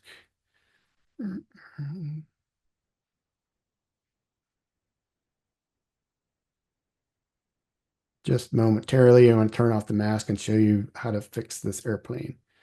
All right, so I can do the same thing here. Let's make sure yeah, I'm on the right layer. Click once, move to the other end, hold the Shift key down. Oops, sorry. I need to be on that layer. Click once, Shift key, gone. Okay. So it worked pretty well in this case, but sometimes, if you have that plane going through bright stars, it'll eliminate those stars, or sometimes it looks like it leaves a trench in your sky. So you just have to be careful with that. If it leaves that trench, you can try using proximity match or the texture, or if you have dots, you can just do them one by one, and that will be the slow way to do it, but definitely one way to fix that problem. Okay. Um, we're running out of time, but I do have one more that I can show you. Do you guys want me to go ahead and show you um, a third example? Yes. Okay. Yep. I hear multiple yeses. So, okay. All right. So, what I would do now, and then I would also go through my sky and see if I've got any stuck pixels in my sky, and I would be on this new blank layer with my spot healing brush or remove tool and remove those. And then I would save this as a Photoshop file and then crop and save a copy as a JPEG to then share on social media. Um, let's go get out of this and say no to saving. Let's go over to the third pair. And this is a blue hour blend. So I've got these photos were taken at different times.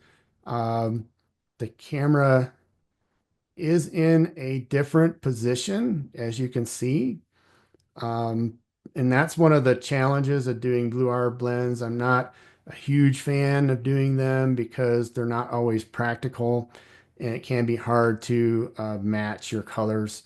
But you can see that I didn't keep the camera in the same position. But what I did to try to help the situation was that I tilted the camera up to get more sky, and that's going to help us out. So I'm going to start with this one, and I'm going to make some adjustments here. I'm going to bring up my shadows, and then I'm going to take down my exposure to make it look more like nighttime.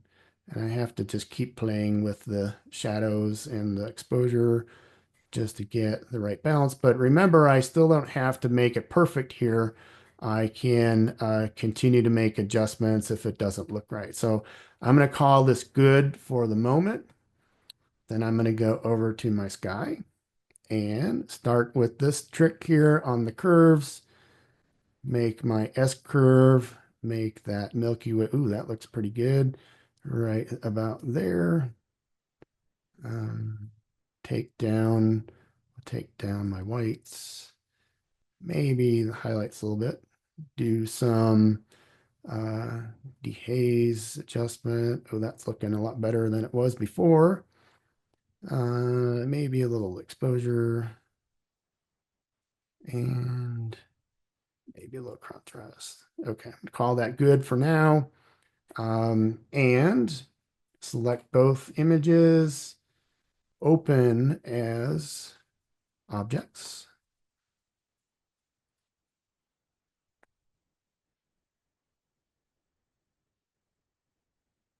Okay, that's my untracked shot, so I'm going to select the sky there. That should be very easy.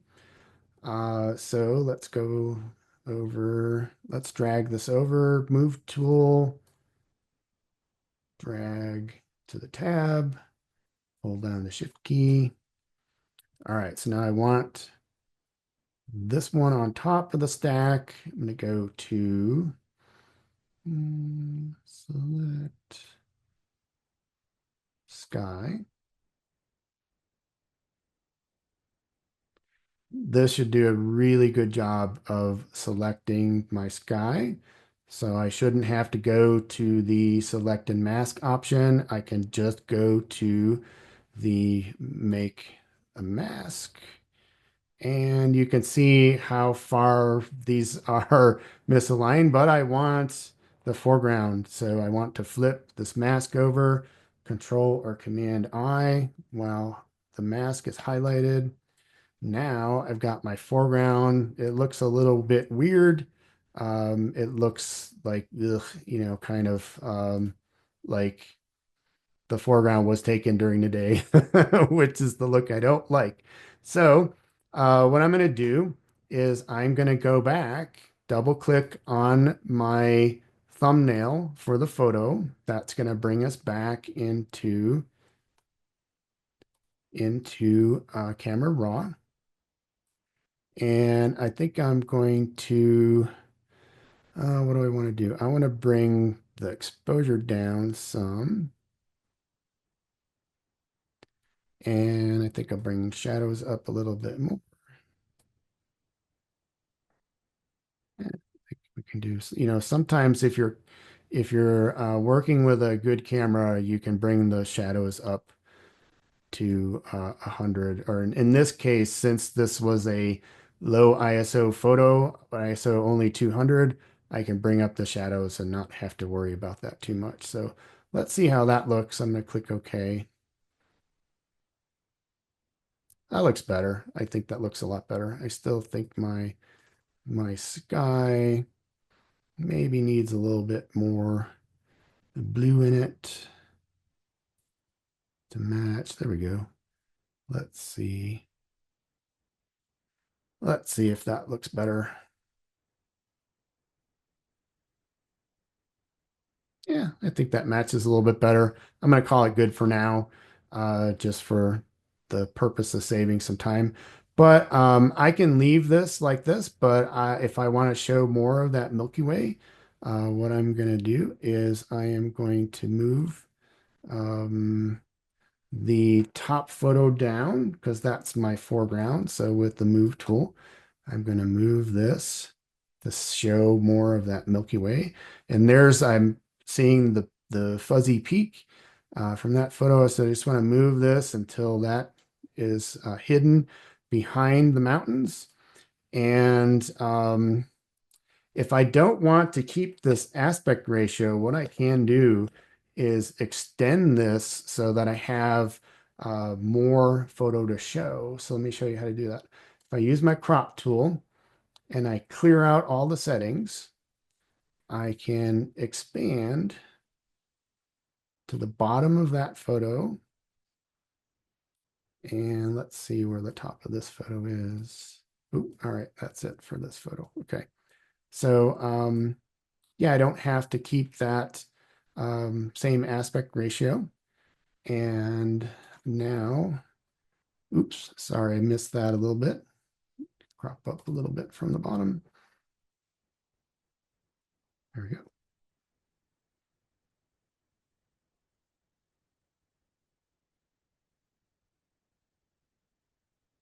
Oops, sorry, hitting the wrong button. There we go. All right. So if I want to, let's see, I want to make sure. Oh, I forgot to check my mask. So let's go Alt or Option key, click on my mask. You can see there's some areas that I can clean up. Another thing I want to do is I want to fill in this area up on the top with black. And a very easy way to do that is to just use the marquee tool, select that, and then Alt or Option delete. Oops, wrong one. Sorry.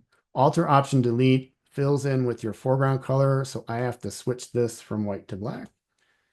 Now Alt delete, that fills in with black. Now I've completed the mask up there.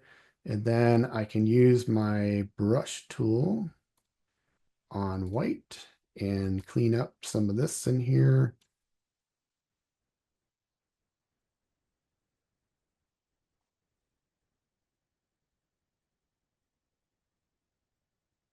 Um, Oh, I know. I still have that selected. So Controller Command D to deselect. That's why that wasn't working. There we go. Okay, so I still had the top of the picture selected. So I can go around here and clean this up. I can use the dodge and burn tools if I want to. It doesn't look like I need to in this case, but I just want to clean this up a bit. And again, Alt or Option, click on the mask to go back to normal view, and that looks pretty good. From here, I would add the blank layer and use my spot removal to get rid of anything that I want in the foreground that's distracting. I'll also look in my sky to see if I've got any stuck pixels. Looks like I've got a stuck pixel right there in the middle. Get rid of that. There's a tiny one there. Um, so I'm going to look around, but you can see that this image is really sharp. I mean, look at those stars are nice and round, and oop, so that is looking good. I actually used this photo for a 2 foot by 4 foot banner that I ordered yesterday. So we'll see how it turns out. But that's it. I think this method makes things pretty simple. And I like keeping things simple. This is something that a lot of people just make way too complicated when they don't have to. So what we just did is a completely non-destructive way of editing your photos. And if you save as a Photoshop file, then you can reopen that file and re-edit it at any time. And that's one of the big things about using Photoshop is making sure that you are using non-destructive methods. And this way, this simplifies things. You don't have to have extra copies and extra layers, and just using that trick of opening as a smart object. because one of the things that happens a lot, happens to me a lot, you get into Photoshop and you start working and you're like, oh, I forgot to do something in Camera Raw or Lightroom. And then you either have to go back and start over, or the other thing that you can do, let me go back to Photoshop real quick. Um, Another thing that you can do is, let's say these two layers were not smart objects. Um, what I can do is, if I'm on the top layer, the keyboard shortcut is Control Alt Shift E or Command Option Shift E, and you can blend all the layers below that layer that's selected into one. And then I can go to my filter menu and convert this layer as a smart filter. And then I can go to the camera raw filter, and this will open in camera raw. But I have lost all of the other edits that I did previously. Okay, so I'm starting over in Camera Raw here. So I have used this method before I learned of the method, and I just a few weeks ago learned of this method that I showed you tonight. So that's another option for you. Um, so let's go back to my slides, a couple more to wrap up. Um, I'm not a huge app user, but PhotoPills is the number one app that you should be using. It helps you with planning your outings, tells you when the Milky Way is going to be visible and where. Also has augmented reality, so you can view what's in the sky. You can also use it as a compass. So there's some other apps that are useful. PS Align Pro, if you're on iPhone, that is a really good method of aligning with your phone, better than just a regular compass app. And then for fun, I like using ISS detector. It tells you when there's going to be a flyby with the space station. And then a new one I picked up recently is Space Weather Live, to track when there's going to be some aurora activity. And then here's just a list of some locations in Colorado, some that are already designated dark sky areas. So we've got a number of parks, including the Great Sand Dunes. We also have some communities. So Paonia got certified last year. I mentioned earlier Westcliff and Silvercliff are Colorado's first. Crestone beat out Westcliff for highest in the world by 35 feet. There's some other locations. I do, again, my workshops at the paint mines, but make sure you're aware that permits are required to be there after dark. Or, any location that's away from light pollution. I mentioned that we've got 35 communities and parks that are in the pipeline right now to get certification.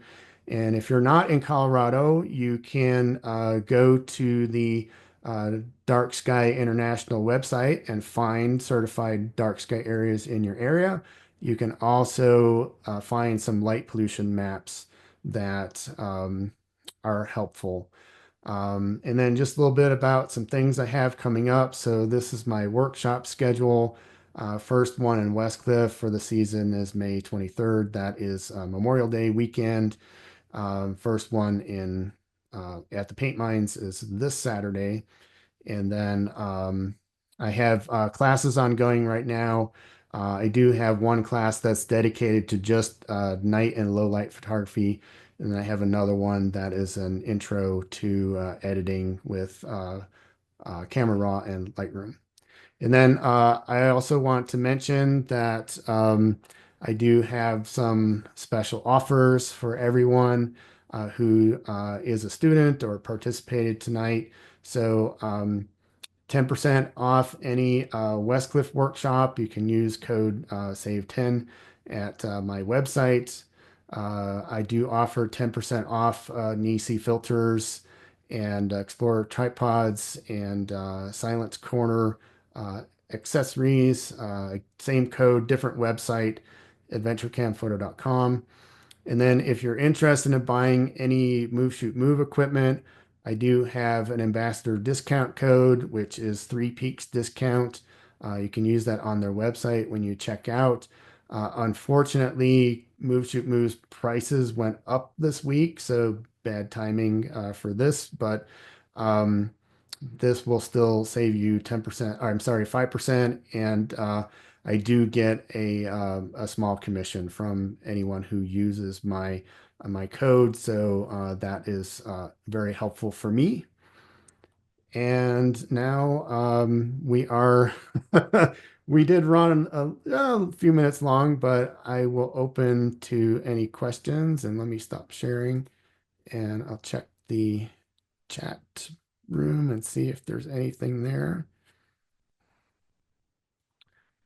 Uh, yeah, so somebody mentioned that you can use your phone and an app to align to the South Pole. So yeah, it's a much more complicated process. And I don't know exactly what the process was, but or is because I've never been down there. But yeah, somebody else asked the 8-minute exposure, was that aligned using the laser or the scope? That was using the laser and not the scope. Um, I haven't used the Benro Polaris tracker, but I have a friend who has one, and he has been out with me a couple times to use it. Um, and I think he's gotten some pretty good results. Um, Looks like Daytime Polar Alignment 2.0 is an app that you can use. Um, what are cutoff conditions for deep space photography with the Nomad? I know it says payload limit is 7.7 pounds. Um, Factor, that's a long question. So that's regarding deep space, shooting deep space objects. I don't do a whole lot of that, so I don't think I can answer your questions regarding that. But yeah, actually, the Nomad and the Rotator are not designed for deep space object. But as I mentioned earlier, people do use it for those reasons. So it's basically a trial and error type thing. So what is air glow and how do you tell the difference between that and light pollution? So air glow is when particles in the air get excited. It's similar to aurora activity, and air glow is usually green or magenta, and that's how you can tell it apart from aurora activity um, or light pollution. So it has a different color than what you would see with the aurora, and it appears anywhere in the sky, whereas the aurora is for us to the north. Um, Somebody asked about using batten-off masks for focusing on the stars. Um, yeah, and if you're using the same focus for your foreground. So if you're using a wide angle lens, then you don't necessarily have to do separate focus for your sky and separate focus for your foreground. That panorama that I showed you at the paint mines, I'm not very far away from those hoodoos, but um, I still, you can see still on that photo that the images were sharp. If you're using a really wide angle lens, like I was using, basically anything 15 feet and beyond you is focused at infinity. So you'll have pretty good luck. The other thing is, at part of that question was about batten off masks. Um, I have one. I tried using it once and I had a hard time because it was with my 6D, which doesn't have a very strong zoom factor on the LCD screen. But I do know people who use them, and if you don't have focus peaking, you certainly can use them. I have had very good luck with my R6 and using the focus peaking, and I can zoom in closer to stars with that camera than I can with the 6D. Is it easy to stitch photos together? Yes and no. Sometimes the software gets temperamental. I mentioned that one set of photos that I had trouble stitching, and when I cropped out the bottom of the photo just to keep the sky, that actually worked a lot better. I had to do that um, with the panorama at the paint mines. I had to crop out most of the bottom that contained the hoodoos in order to stitch my sky together. So sometimes the software will give you fits, and it seems like the better your photos are aligned with each other, the harder a time the software has with stitching the photos together, which doesn't make a lot of sense. But the software is looking for parallax between the images, and so I've had really good luck with the panorama feature inside of Camera Raw, which is similar to the one in Lightroom. And I also use Photoshop's stitching. Um, Astify is going to demonstrate how to use the polar scope. So um, yeah, it's hard to demonstrate how to use the polar scope when you're not standing next to somebody so they can look through it. But I personally, I have a hard time seeing through the scopes, and the only time I've used the scope is the one that's on the Star Adventurer, and I have actually never used it with my Move Shoot Move trackers, and I'm getting really great results. But if I were to do some deep sky photography, then I would recommend using the scope.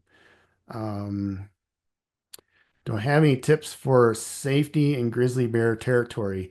Yes, don't put bacon in your pockets. So, fortunately, we don't have too many issues with wildlife out here. I know that a lot of people get that's one of their fears going out at night and having a run-in with wildlife. But I love hearing the coyotes yelping when I'm out there. I get disappointed if I don't hear them, and I'm someone who it's called nyctophilia. Nyctophilia is having a sense of peace and calm in the dark, and I like being in the dark. And I actually feel very safe when I'm out. We don't have too many things to worry about out here, and most animals don't want anything to do with you. I did get freaked out by a what turned out to be a raccoon. I had something walk past me, and I couldn't see what it was, and it was making a snorting sound like a pig. And my first thought was, we don't have wild boars out here. What the hell is that? And I looked it up later that raccoons can actually make a snorting sound. So uh, somebody asked if you can use Affinity for this processing. I have not used Infinity, so I don't know if it has layer technology and masking technology. So if it does, then you should be able to do it. But I don't have any experience using that program. Um,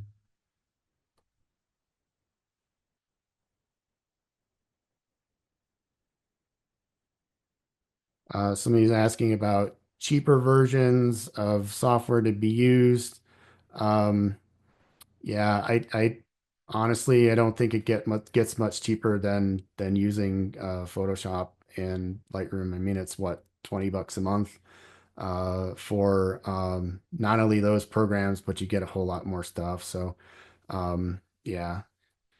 Uh, Marty says most excellent class.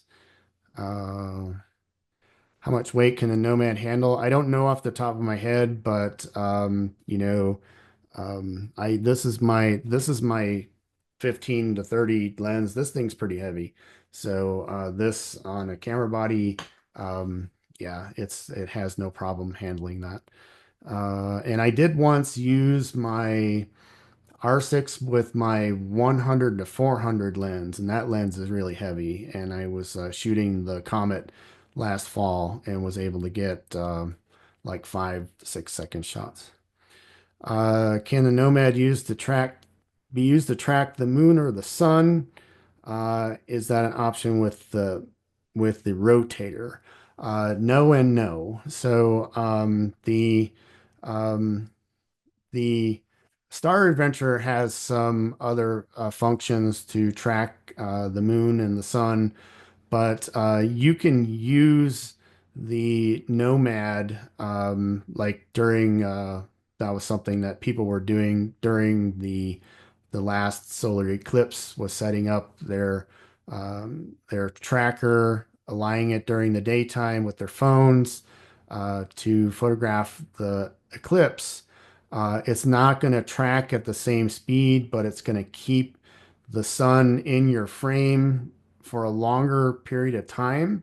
So for that, it can be useful, but it's not tracking at the same speed because it's set to rotate with the rotation of the Earth. Um, Somebody's asking about using a D850 with the Tamron 15 to 30 mounted on Ioptron won't seem to balance even with a counterweight, and asking if I have any tips. Um, yeah, I don't know why that's happening because I mean if I use um, my 15 to 30 and my 5D, that's pretty much an equivalent size and weight, and I've used those on my Star Adventure without a counterweight, so not sure. There might be something else going on there. So um, somebody else says thanks. Yes, somebody's asking about recording. So yes, the recording will be available at some point. And I have everybody's email addresses who signed up through Eventbrite. So I will email you the link when that is ready. And that's also how I'm going to do the prizes. So I'll have somebody just pick some random numbers and we'll figure out who won our prizes, and I'll get with you.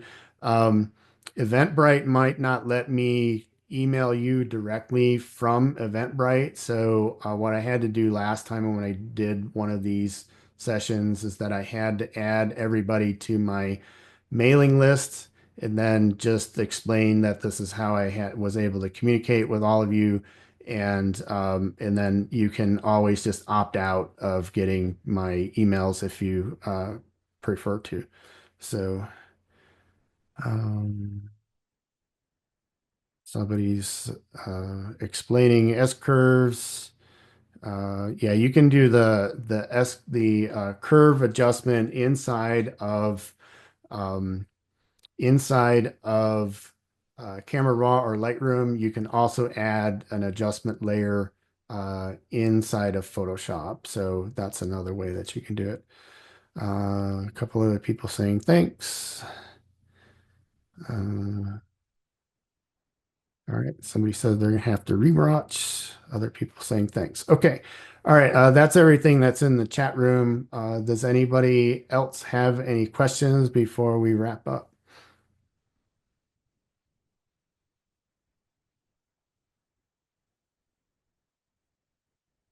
Okay. Well, if there's no other questions, again, I want to thank you for spending some time with us tonight, and I hope that you learned a lot. And I hope that this helps you improve your astrophotography or helps you get started with astrophotography. And if there's anything that you need from me, just let me know. And enjoy the rest of International Dark Sky Week. Okay. Have a good night, everybody.